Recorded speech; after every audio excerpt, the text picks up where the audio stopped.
Just before dawn on Saturday, a horrifying ordeal unfolded, and by daybreak, Giovanni Burrell was admitted to the hospital after he was shot once to the left side of the face.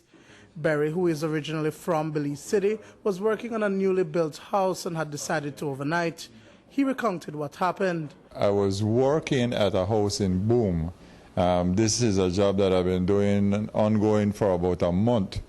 And let me see, I was there doing some final paint job or painting on the premises.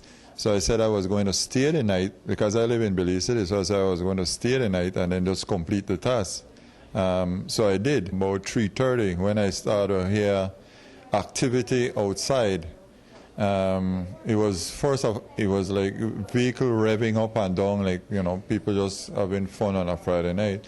But then it transpired into light shining and spotting all over the place. I decided to, leave that alone and then went back to sleep. So I was sleeping probably about an hour later, Then I started to hear ruckus again outside. And that ruckus included banging at the door, people shouting, "I know you're in there, get the F out." We are confused. The bathroom window was open, and I saw a light spot through the bathroom window, right? And the same time I saw the spot of the light, I saw a flash, like a muzzle flash from a gun, and I heard the gunshot. Then I felt the gun. I felt the bullets straight through my jaw. I didn't know at the time the damage. So I rolled like probably about 3 or 4 feet from that area behind a wall, to protect myself. Then I started to call 911. Burrell says he took out his licensed .38 weapon and fired a single shot towards the window. It hit the bathroom wall.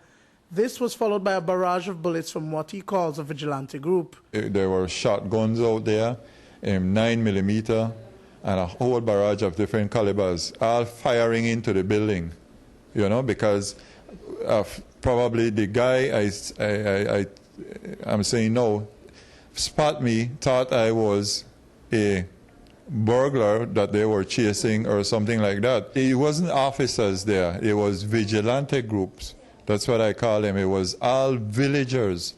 That's what I made to understand. It was all villagers firing and acting indiscriminately.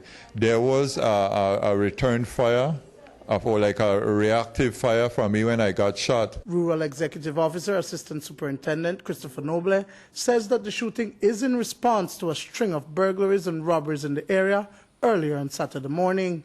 A group of residents who would normally assist police were searching for the culprits when the shooting occurred. Residents of the area who were affected by a burglary and other residents who assisted ended up at a residence there, and from what transpired, we do know that persons with licensed firearms did fire, well, we believe fired their weapons, and one person was injured. The burglaries, we did know of one at the time.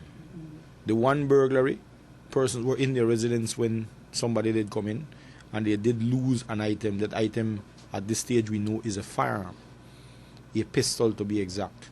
And this is why residents who are normally very good supporters of the police came out to assist the police. According to one resident in the neighborhood, the experience was surreal, almost like a Wild Wild West flick.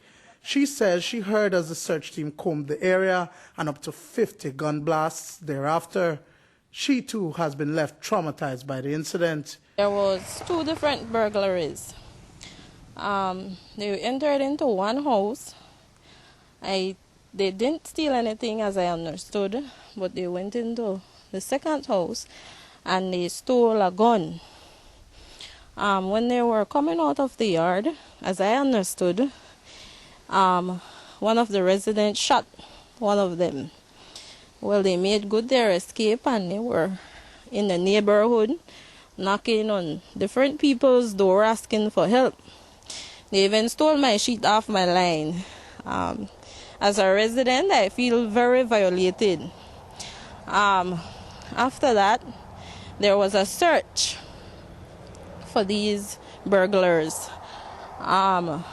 With this search, there was a seams of gunfire, no? According to Berry, it was not until almost a half an hour after that the police arrived and he opened the door. So what happened was the 911 operator called the police officer in charge, which I don't know the name, I think it was a female, called her and gave her my number.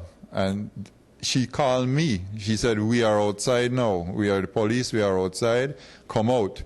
That's when I step outside with gun in hand like that, and they instructed me, you know, to put it on the ground. At this time, we do know that bicycles that were recovered are being reported as stolen by the owners. So in essence, there is 2 burglaries and 2 bicycles being stolen.